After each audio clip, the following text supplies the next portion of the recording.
Aurat wanita dewasa batasannya dijelaskan di dalam Al-Quran. Cuman penafsiran para ulama sejak masa salaf ada yang ijma tentang batasan aurat itu, ada yang menjadi khilafiyah. Yang menjadi ijma di kalangan para ulama itu adalah seluruh anggota badan selain wajah, kedua telapak tangan, kedua telapak kaki, dan pergelangan tangan dan lengan, ya, lengan bagian bawah. Kalau selain itu seperti rambut, kemudian telinga, leher, dada, itu menjadi ijma di kalangan para ulama yang merupakan aurat dan wajib ditutupi. Nah, aurat itu secara bahasa apa saja yang ditutupi oleh manusia karena perasaan gengsi dan malu jika diperlihatkan. Ini diterangkan oleh Imam Al-Fayyumi dalam kitabnya Al-Misbahul Munir. Kemudian dalam istilah agama atau ilmu fikih, aurat adalah apa saja yang haram dibuka dari tubuh seseorang, baik laki-laki maupun perempuan, atau apa saja yang harus ditutupi dan tidak diperlihatkan dari tubuh seseorang. Ini keterangan dalam Asy-Syarhus Shaghir kitab fikih Maliki. Atau apa saja yang haram dilihat oleh orang lain. Ini keterangan dalam kitab Munil Muhtaj fikih Syafi'i. Ini definisi aurat secara syar'i. Kemudian batasannya, aurat wanita di hadapan laki-laki lain atau ajnabi. Maksudnya wanita dewasa. Menurut Ibnu Abbas radhiyallahu anhuma dan mayoritas ulama, aurat wanita adalah seluruh bagian badannya kecuali wajah dan kedua telapak tangan. Sementara menurut Ibnu Mas'ud radhiyallahu an, aurat wanita adalah seluruh tubuhnya kecuali busana yang dikenakannya. Karenanya menurut Ibnu Mas'ud tidak ada pengecualian. Ada pendapat yang lebih longgar lagi. Menurut Imam Abu Hanifah rahimahullah, kaum wanita boleh menampakkan kedua telapak kakinya. Jadi kaki tidak wajib dipakaikan kaos kaki atau sepatu menurut Imam Abu Hanifah, kaki perempuan. Dan longgar juga menurut Imam Abu Yusuf rahimahullah, murid Abu Hanifah, kata beliau, kaum wanita boleh menampakkan kedua lengannya. Sedangkan selain wajah, kedua telapak tangan, kedua telapak kaki, dan lengan wanita telah disepakati oleh semua ulama atau ijma sebagai aurat yang wajib ditutupi dari laki-laki lain atau ajnabi. Imam Ibnul Munzir dalam kitab Al-Ijma' beliau mengatakan ulama telah berijma bahwa wanita merdeka yang balighah wajib menutupi kepalanya apabila mengerjakan sholat. Dan jika sholat sedang semua kepalanya terbuka, maka wajib mengulangi sholatnya. Ini pernyataan Imam Ibnul Munzir dalam kitab Al-Ijma'. Juga pernyataan Imam Ibnu Hazm Al-Andalusi, para ulama telah bersepakat atau berijma bahwa rambut wanita merdeka dan tubuhnya kecuali wajah dan kedua tangannya adalah aurat. Artinya sesuatu yang wajib ditutupi. Kemudian dalil Al-Quran dan Sunnah tentang batasan aurat.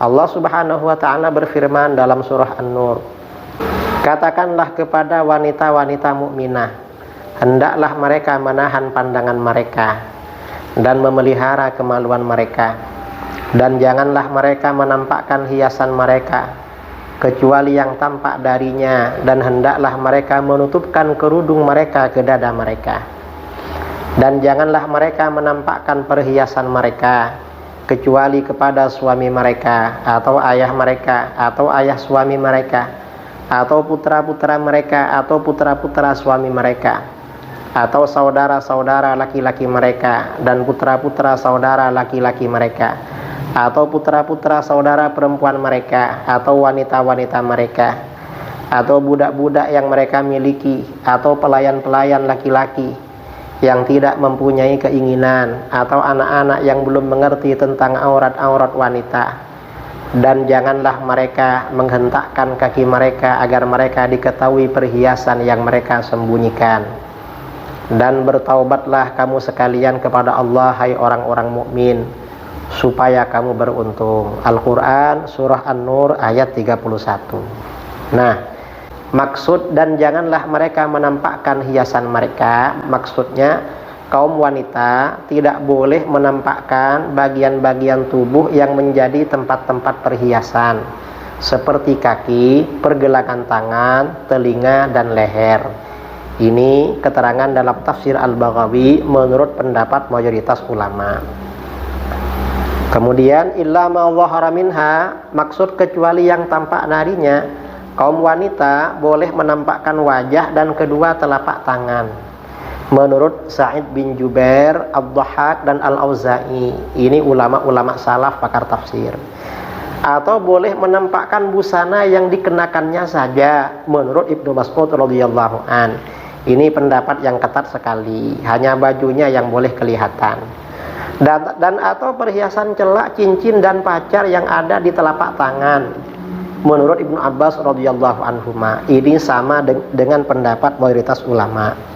Ini tafsir Al-Baghawi juz 5. Kemudian waliyadribna bi khumurihinna ala juyubihin, maksud dan hendaklah mereka menutupkan kerudung mereka ke dada mereka, maksudnya kaum wanita wajib menutupi rambut, leher, anting-anting, dan dada mereka dengan kerudung itu.